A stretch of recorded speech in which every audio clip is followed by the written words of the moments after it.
We live in unusual times, both for the church and for our nation. And it's a time for all mature men and women of good faith to stand up and be counted. How we act is very important in these days. And the history of our country and the history of this historic church, this is an inflection point. This is a time when what we do and how we say and what we believe and how we say it will be determinative. It will determine who we are in the future. And I would ask each of you to search your soul and let the better angels of all that we can be apparent in our nation and also in our church.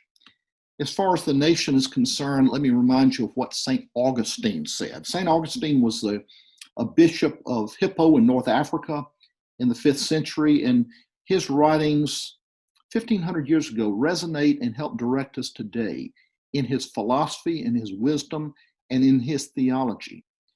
And he said, and I quote, "A nation is a multitude of rational people who are united in a common objective of love."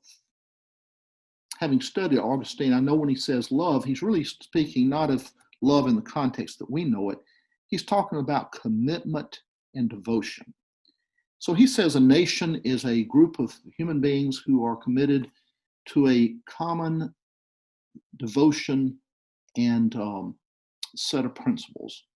And I would pray for our nations, unlike I have ever prayed before, that our nation might rise up and find common purpose again in their commitment and devotion.